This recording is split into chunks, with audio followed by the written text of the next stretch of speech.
Hey, everybody, and welcome to the next episode of the Veterinary Optimist. I'm your host, Jennifer Evans. Today, we have a great conversation with who I consider to be a great human being. I actually ran across an inspiring story on LinkedIn one day, and I knew that I wanted to reach out and get to know this person better. And it turns out that we made that connection and made it happen. So today, I'd like to welcome Dr. Taylor Emery. Taylor is a third-year veterinary student at Virginia Maryland College of Veterinary Medicine and is from Tampa, Florida. She graduated Virginia Tech in 2019 with a BA in creative writing while doing the pre-vet requisites and playing on the women's basketball team. She was accepted into vet school in 2019, but deferred for 2 years to play basketball professionally in the WNBA with the Minnesota Lynx and overseas in both Poland and Israel. After retiring from basketball in January of 2021, Taylor started her clothing brand called Murakate in April. Taylor's had great success by turning it into a six-figure business in only 1 year, while also being full-time as a veterinary student. She has big goals in veterinary medicine after graduating. She lives with the passion and excitement every day in her life, and she plans to continue to spread love, happiness, and just a little bit of fire to those around her each day. Taylor, two things. One, welcome. And I know I said Dr. Taylor Emery, and I think that's because you're such on the line and you've worked so hard for it that I have no problem giving that out to you because it's coming and it's exciting and I'm excited to have you here. So welcome. Yeah, thanks for having me. I'm super excited as well.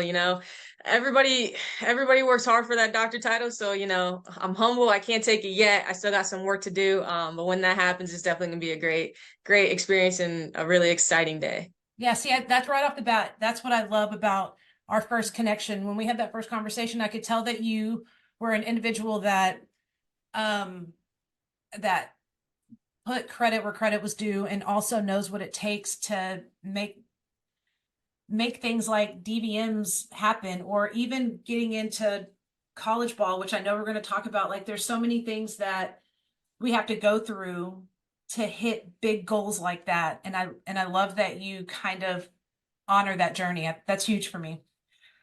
Really quick, before we get into your basketball, because I know that's really what I want to start, can you help me better understand? Is it Murakate? Am I saying that correctly? Murakate or Murakite, whatever rolls off the tongue better is cool. Really really just out here trying to, do big things and show people that there is a place where they belong. There's a place where they can belong, and there's a place that will make them feel safe and heard and seen. And that's what Murakite does. So I'm super excited to see that propelling and see people kind of get to know it and really feel it Yeah, and so be a tell part of me, it. where did you get the name for that? Because it's just such a unique name. Yeah, so I like I said before, I graduated with an English degree. So I love like the play on words. So I was just Googling one day like a bunch of different, different words from like Greek or Latin and stuff like that to try and figure out what I want to go with. And I actually found it on Google. I found Meraki and I was like, oh, I love Meraki, but like everyone's using Meraki, so I don't just want to name it Meraki. And Meraki is Greek for putting your all in everything that you do and leave me piece yourself behind for people to remember you. So I was like, okay, that's dope. Like that's me. Let's go with it. And then I was like, you know what? Can't just stay with Meraki because everybody does it. So I added my nickname to it, which is Tay. So Meraki Tay is my own thing. It's trademarked. It's got my afro as the logo. And nobody can take it from me. See, I love that. And you know what's really cool about it too is the way that you talk about everybody feeling like they have a place. That's cool that your avenue for doing that. Well, one seems like it's going to be veterinary medicine, but two, that you kind of created your own path with this clothing line. And I think there's something super neat about that. And I love the name. I love that you where you got it from it and the history behind it. Tell me, did you have this in mind before you ended your basketball career? So, like when I want to start a business, a clothing brand, I thought about it in high school, but obviously like you need startup money. I had no money then. So throughout college, I mean, I was very much just very like, let's get to the WNBA, let's get to the league, let's get that done. Because you only have your body for a certain amount of time. So I was like, I need to do that. I need to get that done.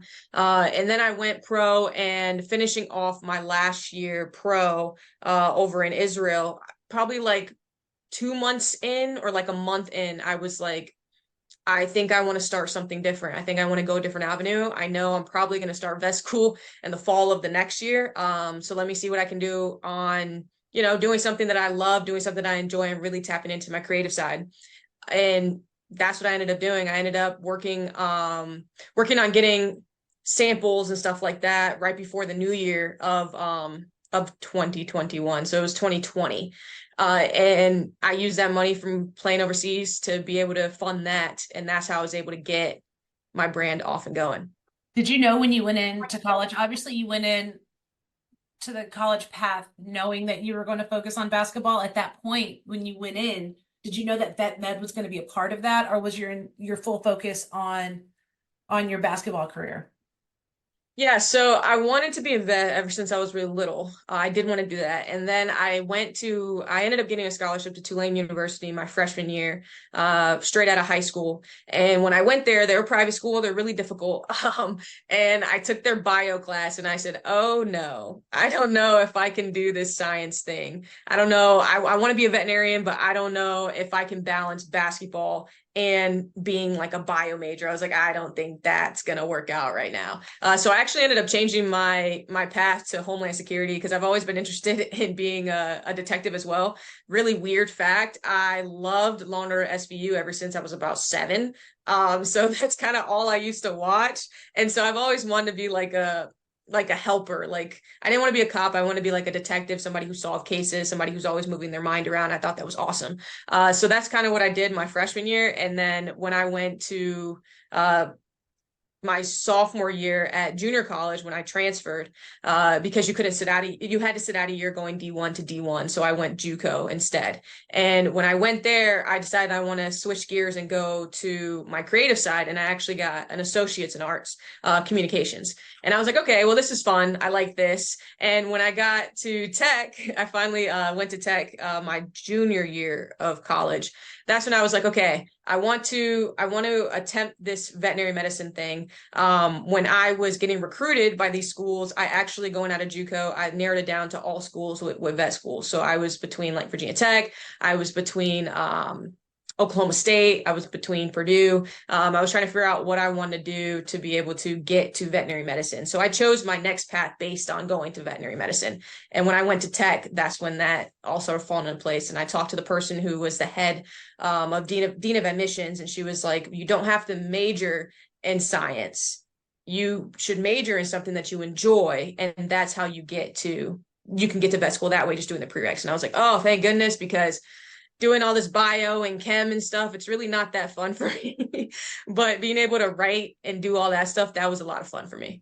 Well, that's an interesting fact for anybody looking to go into vet school because I think there's a couple things that really stand out about your that portion of your story, Taylor, is one, you now have this different degree that can serve in a unique way to veterinary medicine, like whatever your path is. And two, you kind of helped minimize, I'm going to say the word damage, but I don't know that I mean it in like a physical form. Like you minimize damage that could have been done going and having to major in some of these classes that you felt like was some form of almost being defeated from the beginning because of how difficult they really were.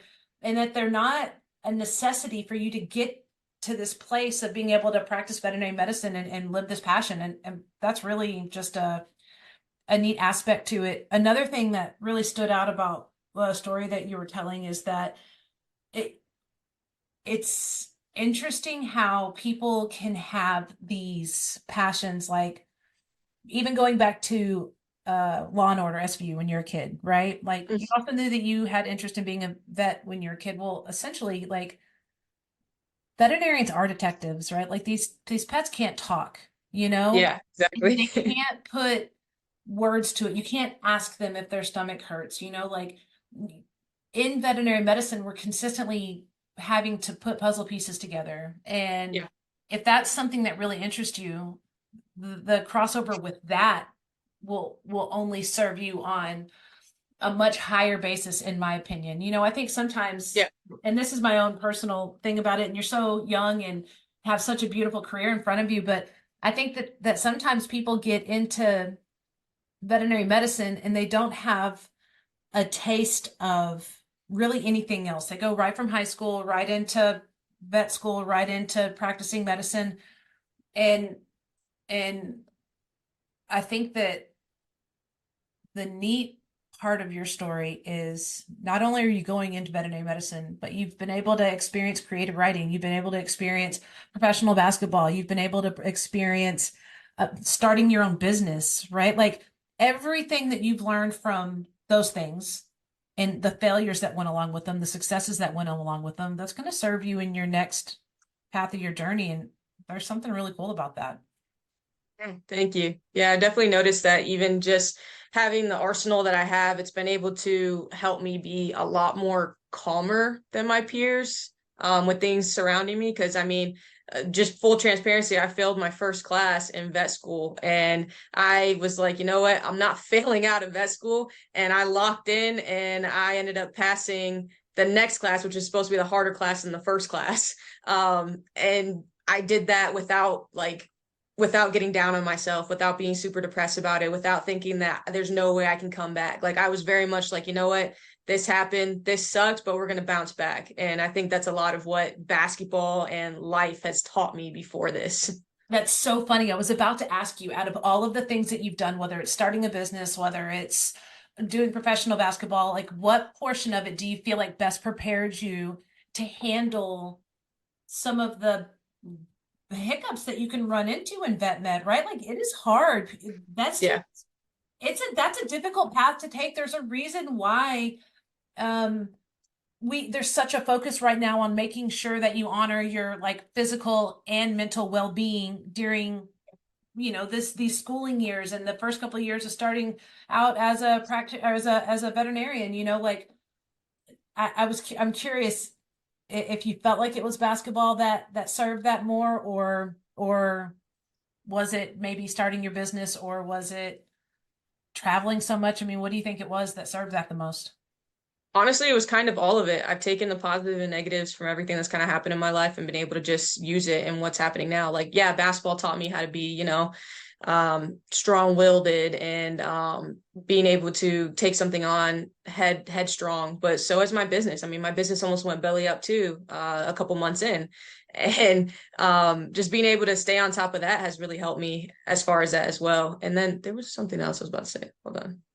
Okay, so like with basketball in itself, like something that it has taught me that's been able to relay on to my life now is that with basketball, like you're expected to be at practice, you're expected to be at games, you're expected to be here and be there at certain times.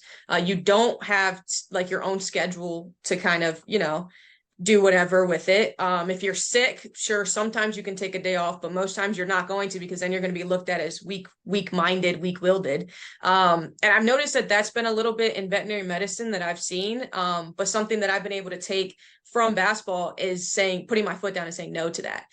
There's been times where, I am sick and I can't make a day in clinics, and I'm like, you know what? I should probably go, but I know that that's my basketball telling me that I need to go, I need to do this, I need to do that. And I was just like, look, nope, I got to take my day off. I'm sick. I'm not feeling well. And I'm very big on mental health and taking care of myself. And that's something that basketball taught me because I felt like basketball in itself, I didn't do that. And being able to bring that to vet med. And I mean, I've had some of my peers, some of my friends, some of my family being like, how can you sit there and walk in there and just be like, I'm not doing that? And I'm like, because I'm not risking my mental health. I'm not risking my emotional health to say yes to something that I know I shouldn't be saying yes to. Mm. Being able to set boundaries from the beginning will serve you so well.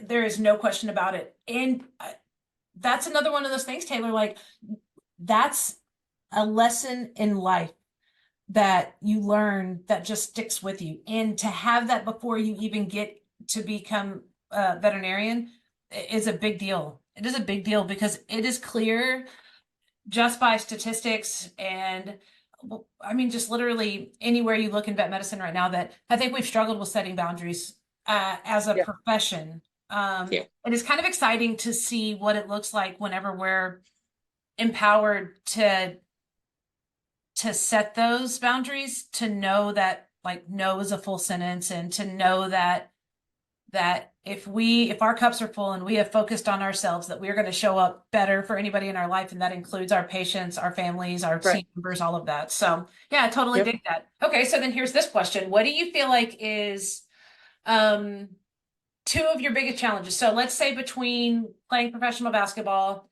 deciding to retire out of that, going into vet school, starting your company, right? Like all of these things that have kind of simultaneously happened over the course of the last couple of years. What do you feel like has been your two biggest challenges? Um, Two biggest challenges. I would say that my first challenge was being able to sit down and study. Especially being in life for 2 years and also getting like majoring in creative writing. I never had to take tests besides for my prereqs, right? So I was always really engaging my like right side of my brain. So I was engaging like my creativity. I was engaging all that fun stuff. I never really had to tap into being able to take a multiple choice question test. And I know like when I took my first test in vet school, I said, "Oh no." Oh no. I don't know what I got myself into. So being able to, adjust and learn how to test take has been a journey in itself. And I've also noticed that I kind of study different now too. So I study to be able to, yes, pass a test, but I've also noticed that I take things that I know they're not going to ask a question on, but I embed into my brain because that's what you need to know in clinics. Mm. So I've been like able to kind of find that happy medium lately, and that's been really cool. I would say another one, you asked for two challenges, Yeah. correct? Yeah. I would love to Okay. hear another one.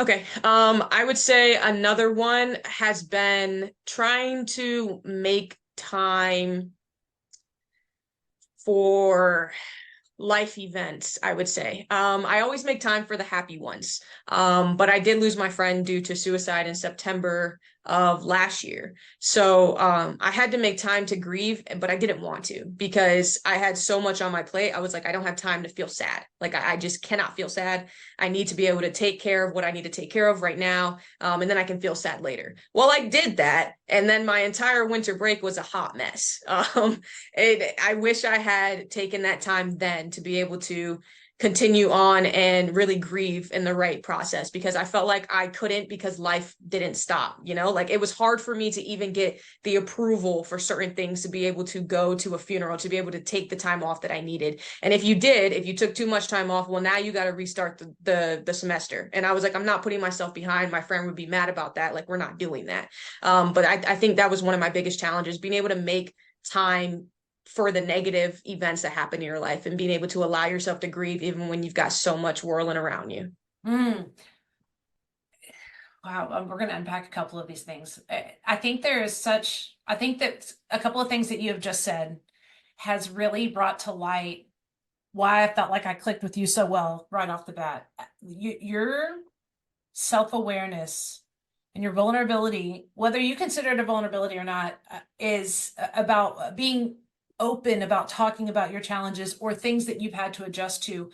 Um, that's massive, Taylor. I don't know if you know how big that is, because there are a lot of people that struggle with a lot of the things that you have just said, and they're not willing to say it out loud, right? And then what happens is you pack it away, or you hide it, or you don't relate to somebody, and then the next thing you know, you think you're either crazy or alone, or whatever that thought process leads you to. And sometimes it just takes that one person coming along to say some of the things that you just said, that for someone's light to go off and be like, oh yeah, that I feel that way sometimes. And I'm grateful that other people feel that way, because I thought it was just me. Um, that can be a game changer for many people. And I hope you know that, because just think about the things that you talked about even now when it comes to the profession that you've chosen. Like, you're talking about being able to take time to process all of the emotions that come along with everyday life. Well, everyday life in veterinary medicine produces a lot of emotions, and that doesn't even include your home life, right? And to be aware of that, to be aware that you as a human need that time to process whatever emotions are showing up is a big deal. To be able to sit on a podcast and talk about having to teach yourself to take tests, that's a big Yeah. deal. There's not a lot of 26-year-olds that would get on a podcast, be as confident, be as successful, and give off the vibe that you give, and also in the same breath talk about like, I have to teach myself to do these things, and I have to. But that's gonna change somebody's life. Like that'll change that, and that's a big deal. I hope that you keep feeling empowered to show up as yourself just like this at all times, because it's a force to be reckoned with, and I totally dig that.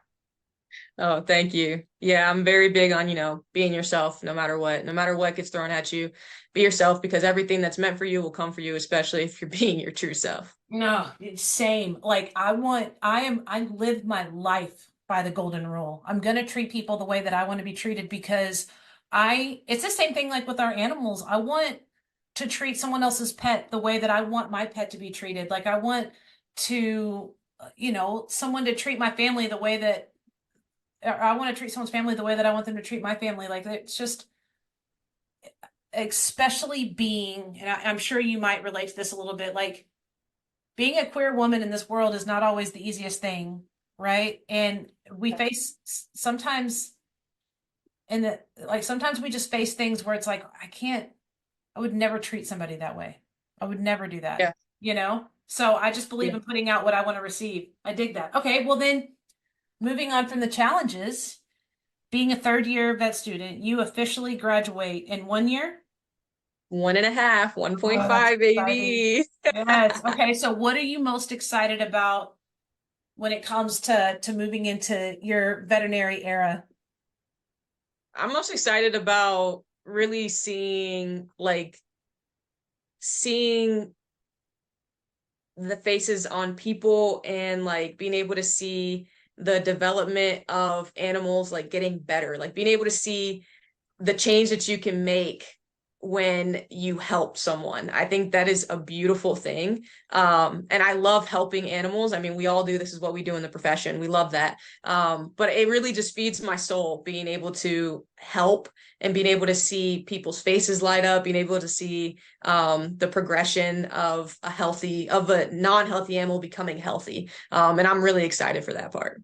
There's also something really cool about like being the human that helps ease a family member who's going through loss or trying to better understand a chronic illness that's not going to get better, or um, it just even little things on end of life, right? Like being that person that can even support that side of it.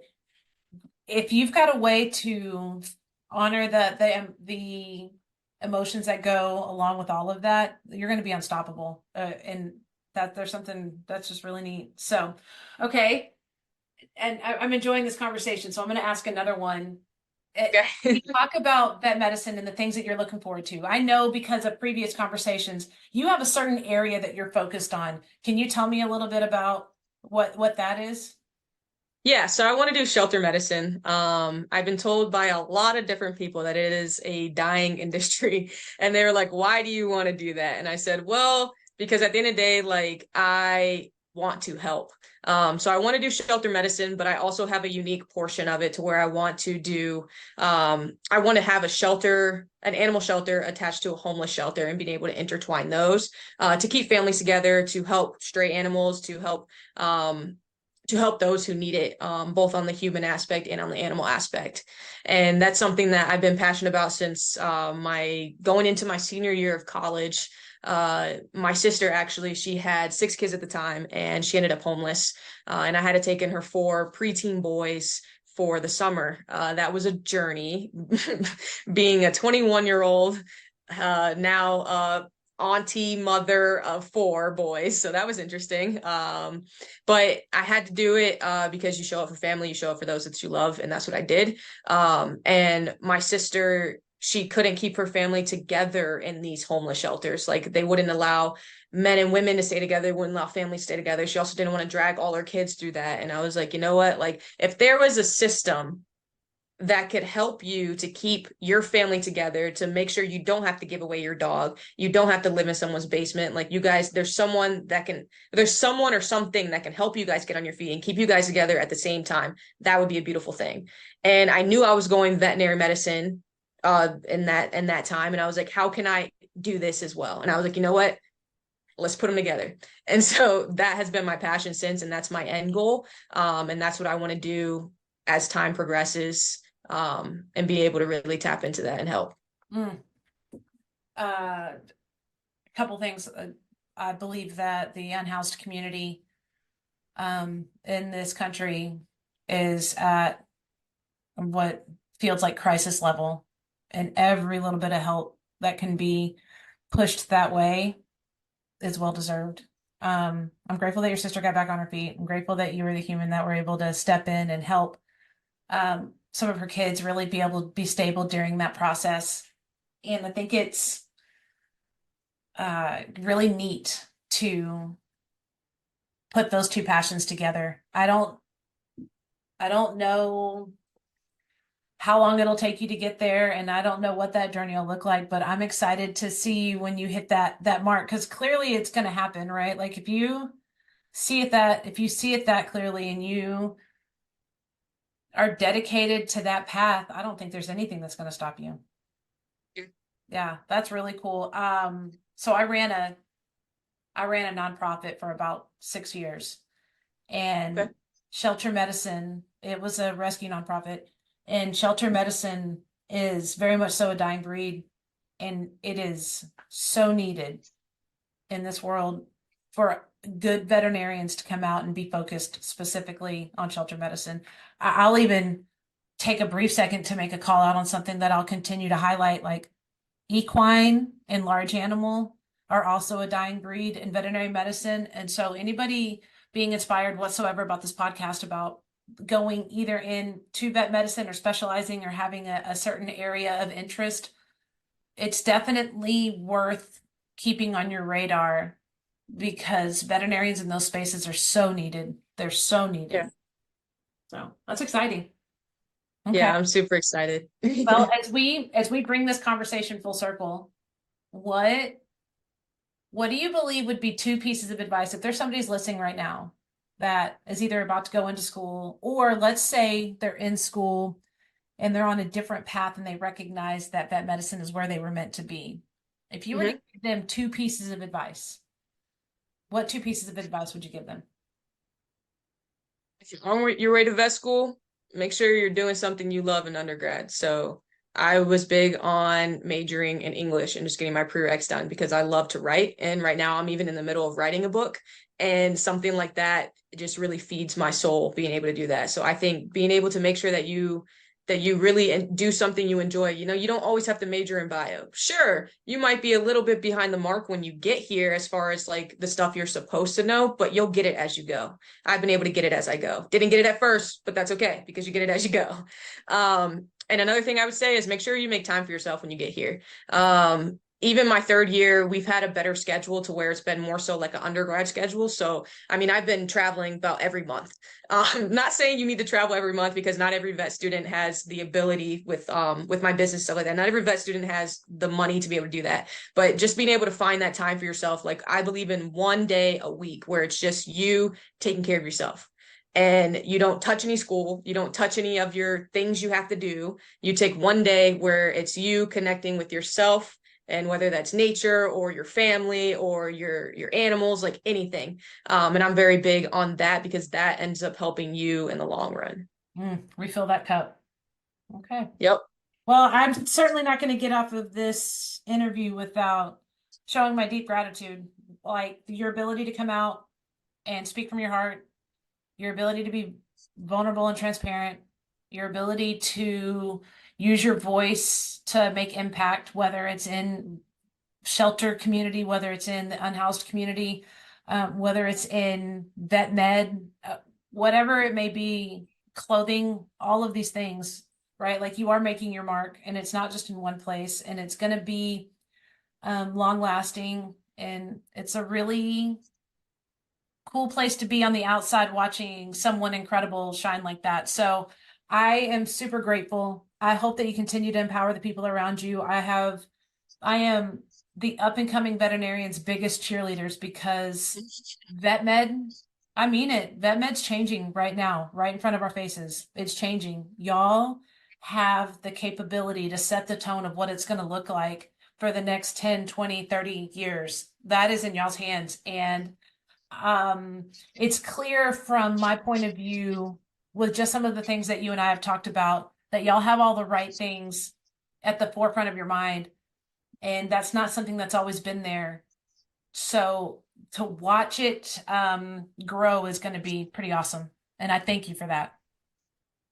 Well, thank you so much for having me. It's been a ball, and I just love what you do, uplifting all these voices, be able to give them a platform to speak freely. And that is an amazing thing, especially with the way the world is right now. If you can uplift some positive voices, you're doing the damn thing. That's Listen, awesome. we're just trying to be optimistic and purpose filled, and we're going to make it happen Yeah. together. You know what I mean? So, Yeah. Taylor, I thank you so much. I wish you all the best luck, and I look forward to maybe connecting again um, after you graduate and start your journey into shelter med. We'll have to keep up with you Yeah. as you move along.